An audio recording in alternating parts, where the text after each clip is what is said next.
Hey guys, my name's Crystal Kenny, and I'm in love with creating. All things artistic and imagination involved. I'm an American girl who chased her creative dreams all the way to Paris, France, making a living using photography. This podcast takes you inside the stories of all the artsy folks I've met along the way and gives you that extra push to discover your creative gifts. The desire to create is deeply inside each and every one of us, and I give you the tools and inspiration to find a new way of living a more creative life. This is La Vie Creative, the podcast.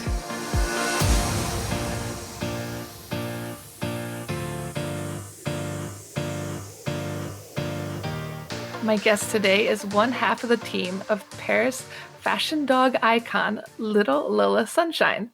The pair have taken Paris by storm by recreating real-life couture for dogs. Every year, Caron and Lola visit Paris Fashion Week and create looks inspired by the runway. All right, so I'm going to get started. Welcome to the show, Caron. It's so nice to have you here, you and little Lola. I just want you to talk a little bit about who you are, what you and Lola do, and explain how you entered the fashion world with Lola. Well, Lola and I are known as a dog team in professional circles. We're a therapy dog team. We are a professional trick dog team. But most importantly, we are just a team. She's my buddy. We go out, we have fun, we make people smile. I never in a million years thought that this would be what I would be doing with my life. But I've always said everybody has an instrument to change the world. Everybody has a way to make people smile. Mine just happened to be a little dog. A very smart little dog, not just any little dog. Well, you know what? I'm a firm believer that all dogs are smart. Somebody just showed me how to connect with my dog, and I learned to think like Lola, and therefore I could communicate with her. But every dog is as smart as Lola, or Lola is as smart as every other dog. Just good training and connecting with your pup. Exactly. All dogs are smart. And can you explain to listeners what you do in Paris with Lola? Let me tell you how I got to Paris, and then I'll tell you what I do in Paris and how we came up with this idea. I had been training Lola for about 9 months, and I was training with a professional trainer for performance, but we didn't have any idea about who Lola and I would be or what Lola's persona was going to be. And there are dogs at the kennel that have, their protection dogs, they're trick dogs. But they told me to figure out what Lola was going to be. And one day I said to them, what if I made her the fashion dog? And it sounded like a good idea. And of course, if Lola was going to be the fashion dog, it would involve a trip or many trips to Paris to street style during Fashion Week. Because if you're really going to be the fashion dog, you've got to do it. And so, we packed our bags and away we went. We ended up in Paris. And were you nervous at all to bring your little fashion dog and to show her off in that way? I mean, it's something, I think what you do is something very different because yes, people dress dogs up, but Lola wears real fashion. Can you talk a little bit about that? Yes, if she was going to be the fashion dog, this was not going to be a t-shirt sort of thing. But it didn't really quite dawn on me in the beginning. I thought I would take her in front of fashion venues, do a few tricks, send her into the crowd, let them be wowed by her. And I took a little black sweater and a bow and a pearl collar. And I dressed her like a lot of people dress their dogs. But we happened to be in front of Chanel. The black and the white is kind of a Chanel code. And I didn't quite flesh out the whole idea, but when we got there, the press was on us, and it was at a time during Fashion Week when you could get really up close toward the venues. I've been doing this for 6 years.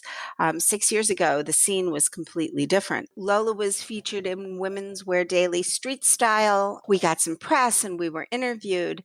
But I came home and I realized that we really needed to up our fashion game. We really needed to up our fashion game for the next season if we were going to do this, and we were going to do it to the best of our ability. So you started reaching out to different... No, I started thinking about what fashion houses had a code that was very Lola, what designers she liked, what were I'd look at the runway shows, and there were some, what would Lola, if she were a human, which of those outfits would she wear? Then I had to decide, okay, which ones could actually be translated to something a dog would wear. And we started with a little tweed Chanel jacket and a boater hat. I think it was a black velvet collar and a white ruffled collar with a black velvet. And we nailed the code of Chanel. And we went back to Chanel the next season. But there are other designers that we like an awful lot, like Andrew Ginn, and I would go through his runway. I worked with several talented dog couturiers who would translate my vision. And sometimes it worked and sometimes it didn't. I feel like it mostly works. What's one of the craziest experiences you had on the runway with Lola? Well, going into Andrew Ginn sitting front row Hmm. was pretty amazing. We would walk into the show when everybody was sitting and waiting for the défilé to begin, and we would do tricks walking in, and people would take out their cameras and they'd want to have selfies. The very first time, the first trip to Paris was really only a few tricks in front of Chanel. I Hmm. didn't realize how much street style and how many clothes were going to be involved. And the next time we went to Paris, we really sort of laid it all out there. I wanted to show up at Valentino because Valentino is charming and Parisian and just has so much in their code, butterflies and little studs and sunglasses and charm, that I really wanted to go to Valentino, but I had never seen the venue. So Lola had a red chiffon dress. Somebody gave me a Build-A-Bear leather jacket, and I tossed it over. And when I got to the Hotel Saint Rothschild, where they were holding the show, where there was the venue, there was no room for Lola. I mean, I couldn't put her down.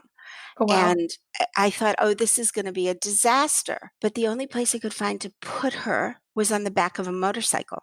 Oh. And she was there in her leather motorcycle jacket, her gown. We had all the press coming around. There was no room for tricks, but we were interviewed on French television, and my in-laws in Lyon saw it, and people around the world saw it. And that was like our first time out. So that was crazy. It was sort of an accident. Then we'd go into Andrew Ginn and we'd sit front row, but we'd do tricks all the way in. And, it was the bloggers were there competing. The influencers were competing for camera time. And I'd show up with Lola, and all of a sudden, all the cameras would be on us because it was novel and it was different. And it was fun. We Mhm. really had a lot of fun. And you brought a lot of smiles too. Yes, and there are some people that would roll their eyes, but if they didn't get it, well, that was just too bad. At least they noticed and rolled their eyes. Um, you know, You- but we had fun. It made people smile. It was different. And the people in the know would look at her clothing and make the connection. The time that you and I went out in front of Schiaparelli in the Mhm. Place Vendôme, and Lola was wearing a wedding gown that Kendall Jenner had worn for a red carpet in Cannes, and it was see through. And we Yeah. created it exactly, even down to the little seahorse diamante brooch on it. The head of the workroom from Schiaparelli, they were all coming back from the show. It was Couture Week. And the head of the workroom stopped and in French said to her coworkers, "Look, the dog is wearing the wedding gown that Kendall Jenner wore." And it's really fun when people get it. Some people just think I dress my dog in clothes, but I was inspired by what was really coming down the runway, what was coming down the red carpet, and what was being broadcast around the world. And I Mhm. was like, oh, that's a Lola look. I'll take it. And you did such a great job at working with your designers to create these fun looks. And I mean, people were recognizing that this was real couture. I It mean, was real couture, you know what? And Lola kind of looks like a blonde it girl. mhm. I think the high point was we had done a photo shoot. You and I had done a photo shoot in the Place de Vosges, and it's probably still one of my favorite images come from that afternoon. And Lola was wearing a pink tulle dress that was a Giambattista Bali, I remember. or a dog one. And then I found Chiara Ferrani wearing the same Giambattista Valli pink gown and doing the side by side. It was a really fun who wore it better. I remember that day really well. That was so fun. And Lola's just so well behaved. I mean, she just loves on everybody. It's fun to see people be so happy to be around her. Like you said, you guys just bring joy everywhere you go. You know what? She is like a once in a lifetime dog. She loves everybody, and she does. She'll go up to everybody. She'll let herself be held by anybody. She will show joy whether you're a homeless person on the street or the fanciest woman coming out of a runway show. She loves on everybody equally, and most people smile. Yeah, she's so lovable. I mean, I always loved working with you guys, taking pictures and such crazy experiences. I remember Nikki Hilton and her mom like stopping by on the sidewalk to like And they love on posted Lola. that picture, but they didn't tag. Whoops. But Or what about that afternoon when we were out in front of the Plaza Athénée and she was on the red carpet and everybody was coming out to go to Dior and she was wearing Dior? I feel like dogs are so much more loved in Paris. They are. They go so many places and it's such a dog friendly city. It's very true. There's a big difference between American and French experiences with bringing your animals around. So you can take them to restaurants, shops, fashion shows. Exactly. And she was even in a museum for a fashion exhibit once. The guy looked at me and rolled his eyes and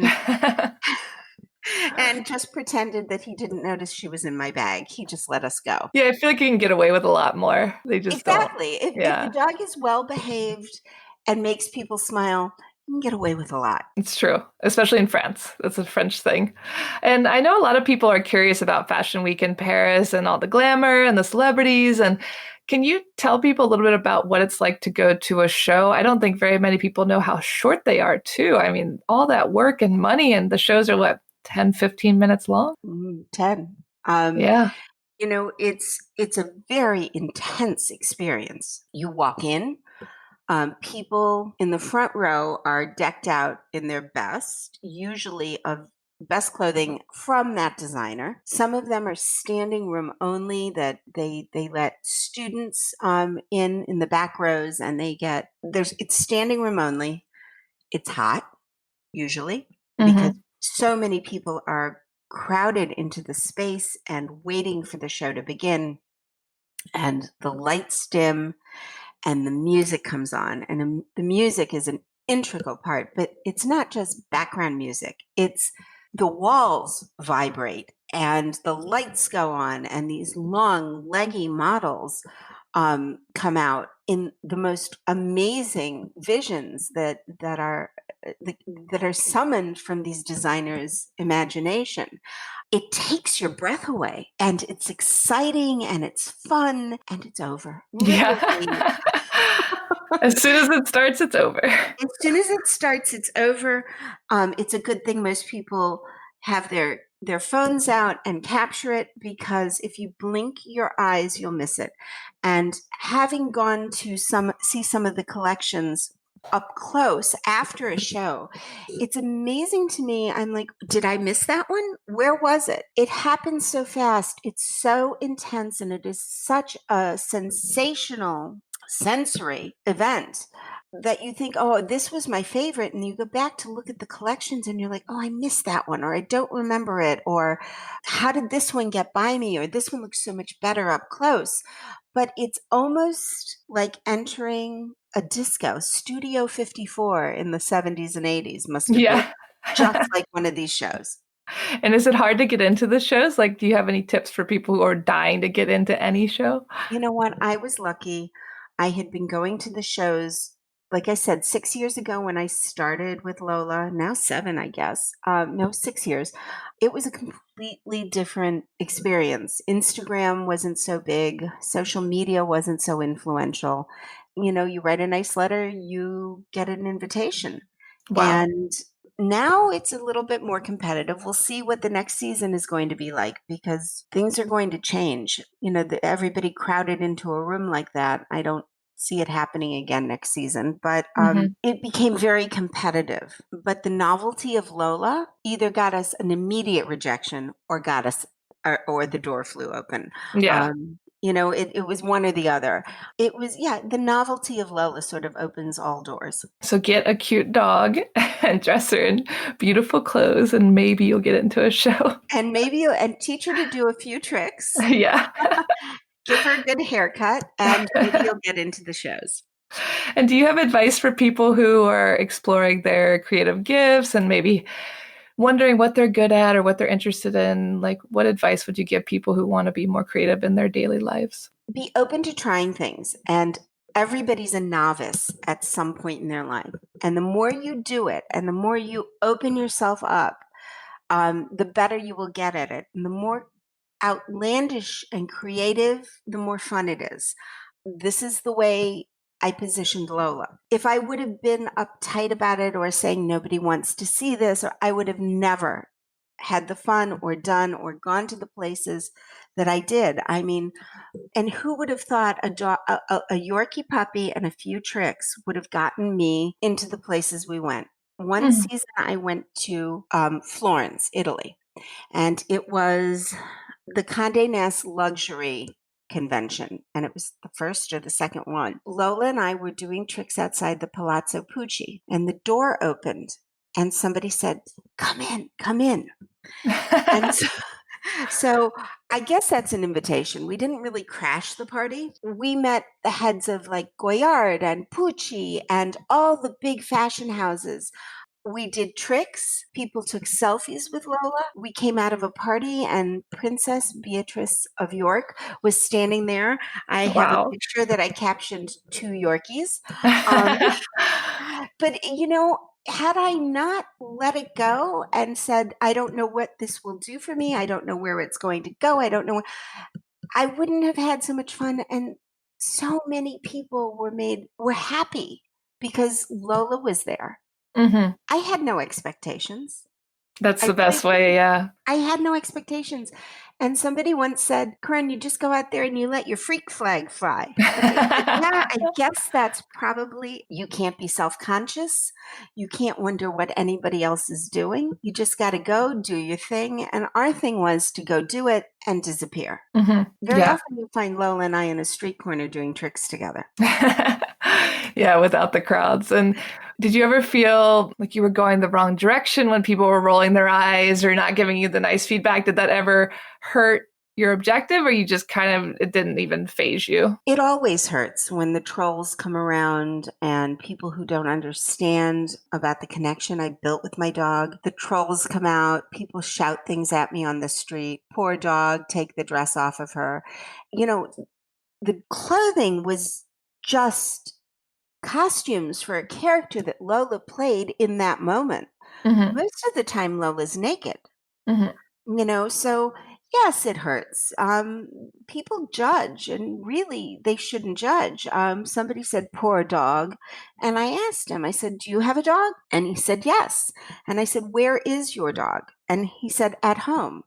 I said, and what did you do today? He said, well, I'm here, in Paris at a fashion show.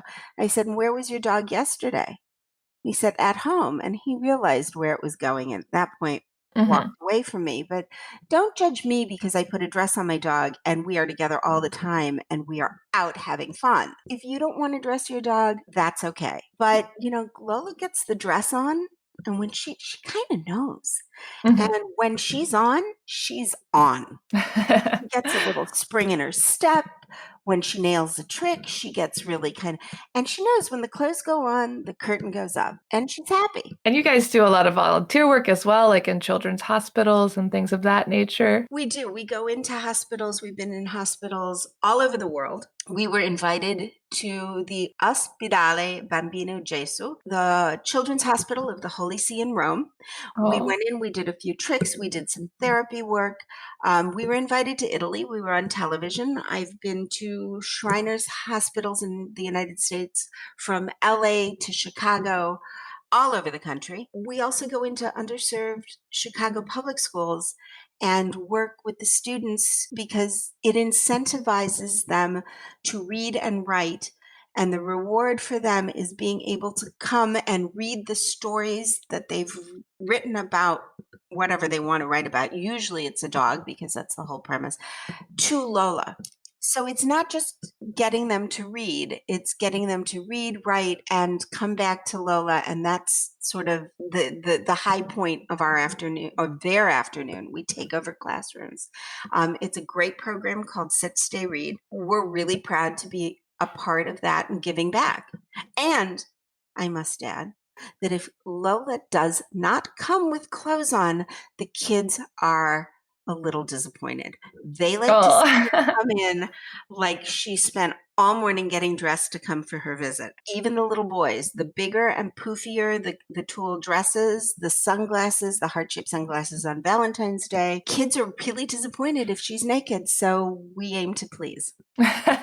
And what are you most excited about for your future work? You know, we're at a junction right now. I had to sort of backpedal on the Instagram because it's a fine line of putting it out there and being drawn into everything and making your follower count what's important. We will be back to Paris during Fashion Week wearing fashion, but we're going to do it just because it makes us happy and the passerbys happy. It's not for social media consumption. I think that's great advice because I know a lot of people get too wrapped up in Instagram and it kind of ruins many experiences. So I think that's. It ruins. I was at one point, I got so stressed out over it and I lost focus of why we were doing what we do. I focus on fashion because I'm interested in fashion Yeah. and taking it and applying it to tricks and dogs and fun. But I had to backpedal on the Instagram because Instagram, putting it out there on Instagram is like hoping for fame. If you're just Hmm. doing Instagram for Instagram's sake, Yeah. you want followers. Why? Because you want the fame. And waiting for fame is waiting for fame is something people give to you. And waiting for somebody to bestow something on you can be kind of it's not the ideal experience. But Hmm. I know that with Lola doing what I do, I can go out and make myself and make people happy in that moment, no matter what. I control it. And so, will I publish it on Instagram? You'll find us there, but it's just a different way. We will go back to Paris. We will go back to Milan. We will have some crazy outfits. Um, I hope so. because it's fun. It is Fun fun. for me to create it too. Yeah. And I mean, a lot of people enjoy it as well. I think a lot of people look forward to seeing what you'll come up with next. And where can listeners see more pictures of Lola's fashion and your life together?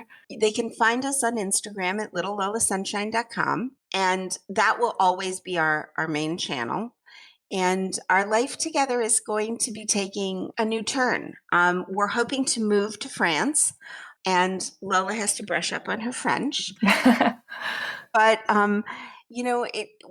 we're going to be back. We're going to find more outlets. Right now, I'm getting ready to auction off some of Lola's more recognizable fashion clothes. There's a Chanel outfit that a meme went viral, Oh. and she was wearing a gold Chanel outfit. We're going to be auctioning off her high fashion outfits to benefit children's charities, and I wish I had your talent with a camera. I don't, so I'm going to do my best lay flats and use some of your photos to put them up there. And we're going to have an auction on eBay, and I'm we're going to see if we can take care of some of our kids. Oh, that's such great news. I love that you're using all your gifts to like give back to others. So I'm sure people will be on the lookout for that. And I think through your Instagram, they can find out more about that, correct? Correct. They can always go to Instagram. They're always invited to DM us. I answer. Lola Okay. answers. Sorry, Lola Lola answers. She answers. tells me what she wants me to say.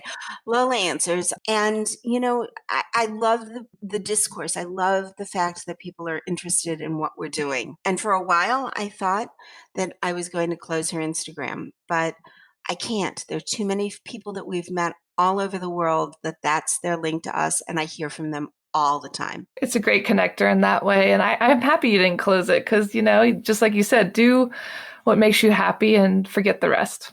It is an amazing body of work that Lola and I created. And thank you so much for filtering it through your lens with your talent, because I mean, without you and that, do you remember when we went into that bakery? I came out and we have the cutest pictures. Everything looks delicious. It's not just pictures of a dog. It's that moment in time, those beautiful pastries, and Lola. You managed to capture how it felt and what that moment was. And so thank you so much. Oh, the pleasure was all mine. I always look forward to welcoming both you ladies to Paris every year. So sad to not see you, but I mean, it sounds like you're planning to move. So I'm excited that you guys are going to be around a little more often. And, France will very much welcome both of you. You know what? Paris is our happy place.